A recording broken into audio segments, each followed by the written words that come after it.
जैसा कि हमने कल के वीडियो में आईपीसी के बारे में कुछ जाना था।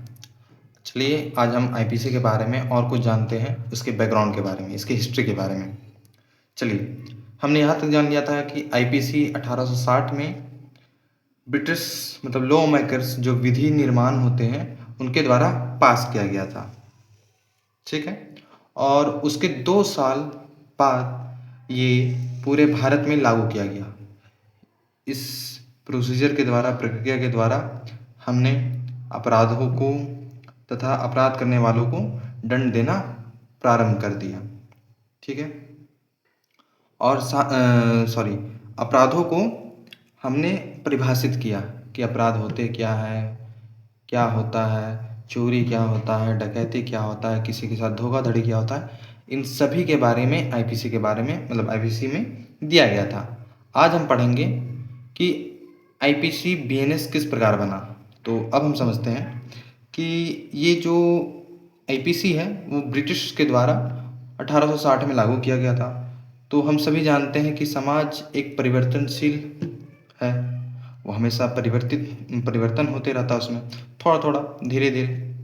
तो इसी बीच जब ये 1862 में जब ये लागू हुआ और आज है 2026, तो लगभग 160 साल के बाद 160 साल के बाद 2023 में हमें एक नए निर्माण का ज़रूरत पड़ा, एक नए कानून का ज़रूरत पड़ा जो हमारे आज की सोसाइटी के लिए बहुत उपयोगी हो तथा नए नए अपराधों का परिभाषित कर सके। तो 1860 के बाद एक नए कानून का हमें ज़रूरत पड़ा जो नए नए अपराधों को परिभाषित कर सके। अब ये हम बताते हैं आईपीसी। आईपीसी आप सभी जानते हैं कि आईपीसी बहुत पुराने समय का औपनिवेशिक दौर का एक कानून है जो पुराने समय में कानून को परिभाषित अपराधों को परिभाषित करता था। इन अपराधों को परिभाषित करता था और ये अपराध, जैसा कि आप जानते हैं, कि ईस्ट इंडिया कंपनी द्वारा बनाया गया था।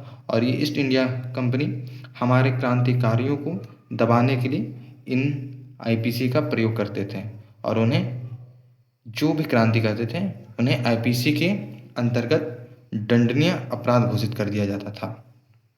अभी तक हम पुराने आईपीसी के बारे में सब कुछ जान चुके हैं। अब आईपीसी के बदले एक नया संविधान मैदान में कदम रखता है और एक नया हीरो जो समाज को सुधारने का काबिलियत करता है, वो होता है हमारा भारतीय न्याय संहिता 2023। इस विधि का जो आवश्यकता कुछ इस प्रकार पड़ी क्योंकि आप सभी जानते हैं कि आईपीसी एक प्राचीन, सबसे पुराना, जो कॉलोनियल एरा का सबसे आउटडेटेड लॉ था। इसमें आज के आधुनिक क्राइम जो अपराध हो रहे हैं उनके बारे में किसी प्रकार का कोई भी परिभाषा या विस्तार पूर्वक कुछ भी नहीं दिया गया था, जिसके कारण समाज में न्याय पहुंचाना बहुत ही कठिन हो रहा था। इस सभी समस्याओं को देखते हुए हमारे समाज, हमारे भारत के विधि निर्माणकर्ताओं ने एक नए संविधान का निर्माण करने का कोशिश किया। संविधान मैंने बोल दिया, एक नए विधि का निर्माण करने का प्रयास किया जिसका नाम रखा गया भारतीय न्याय संहिता। अब हम समझते हैं कि इसकी खूबियाँ क्या हैं। सबसे पहली बात, ये मॉडर्न है, सिंपल है, अर्थात ये आईपीसी की तरह जटिल नहीं है। ये सिंपल भाषाओं में से परिभाषित किया गया है और ये मॉडर्न है, आज के समय का, जो आज के समय के अपराधों को परिभाषित करता है, साथ ही साथ उन्हें बताता है कि ये क्या अपराध है, किस प्रकार घटित होता है और इसे कौन कौन कर सकता है। दूसरा, आईपीसी वो एक्यूज सेंट्रिक था, अर्थात वो जो अपराध करता थे उन्हें केवल पनिशमेंट देता था, दंडित करता था। लेकिन नहीं, ये भारतीय न्याय संहिता है, इसमें विक्टिम सेंट्रिक है, अर्थात ये जो शोषित वर्ग हैं, जो शोषित हो रहे हैं किसी अपराध से, उन्हें सुरक्षा प्रदान करता है, उनके अधिकारों को प्रोटेक्ट करता है। साथ ही साथ ये टेक्नोलॉजी फ्रेंडली है।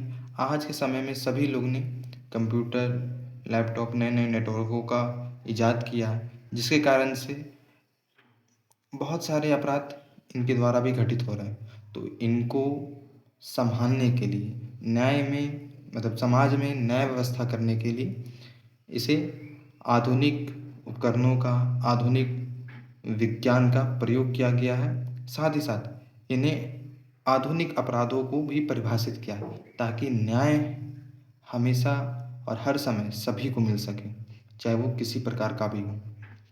दूसरा बात, ये फ्यूचर रेडी है, अर्थात ये भविष्य के लिए भी बहुत उपयोगी होने वाला है। ठीक है, अब आते हैं ये कब इनेक्ट हुआ, ये कब पास हुआ। इनेक्टेड इन 2023, अर्थात इसे पास किया गया राज्यसभा, लोकसभा और प्रेसिडेंट द्वारा साइन किया गया 2023 में। और ये आता है मैदान में 1 जुलाई 2024 को, अर्थात ये 1 जुलाई 2024 से पूरे भारत में लागू होता है, जिससे किसी भी प्रकार के अपराधों का परिभाषा इस कानून के द्वारा ही किया जाएगा।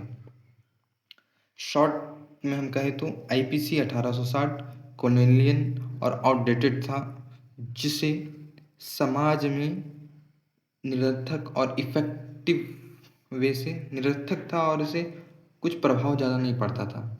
ये इसका प्रभाव खत्म होते जा रहा था। इसीलिए भारतीय न्याय संहिता 2023 मॉडर्न है, जो आज के समय के लिए प्रभावी है तथा साथ ही साथ हम भारतीयों के लिए बहुत उपयोगी है, क्योंकि आज का समाज अपडेटेड होते जा रहा है, नए नए टेक्नोलॉजियों का उपयोग कर रहा है और उस टेक्नोलॉजियों का उपयोग कुछ खराब तत्व करते हैं, खराब तत्व के वर्ग करते हैं, जिससे अपराध होता है और नए नए अपराधों का निर्माण होता है। ये जो मॉडर्न क्राइम है, इसे रोकने के लिए और इसे परिभाषित करने के लिए इस भारतीय न्याय संहिता को हमारे देश के विधि निर्माता ने बनाया है। अब हम समझेंगे difference between IPC and BNS. IPC, जिसको 1 जनवरी 1862 में लागू किया गया था, और वहीं बीएनएस 1 जुलाई 2024 को, ये मॉडर्न एरा में हुआ था। इसका मेनली आईपीसी का मेनली एम था पनिशमेंट ऑफ ऑफेंस, अर्थात ये केवल पनिशमेंट पर फोकस करता था, ये केवल अपराधों को दंड देने का काम करता था। वहीं पर बीएनएस, इसका मेनली एम था जस्टिस। इसका मुख्य पर्पस था कि समाज में एक जस्टिस हो और जो पीड़ित है उनको सही उपचार मिले, उनको सही न्याय मिले। आईपीसी में एक सेक्शन था 124A सेडिशन, जिसका अर्थ था राजद्रोह, अर्थात देश का द्रोह करना। वहीं पर बीएनएस में न्यू प्रोविजंस को इंट्रोड्यूस किया गया, जो हमारी राज्य की एकता, अखंडता और समानता को सुनिश्चित बनाए रखे, और कोई भी इस प्रकार के विरुद्ध मतलब इसके विरुद्ध कोई काम करेगा तो उसे दंड देने का काम किया जाएगा।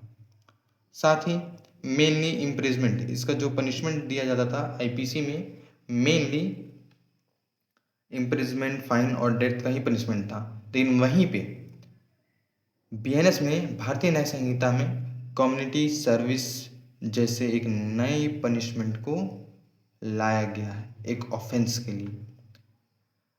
आईपीसी इंडियन पीनल कोड, और वहीं पे बीएनएस का फुल नाम है भारतीय न्याय संहिता। ये हिस्ट्री कंप्लीट हो गई है, हिस्ट्री बैकग्राउंड कंप्लीट हो गई है आईपीसी और बीएनएस की आज की क्लास में।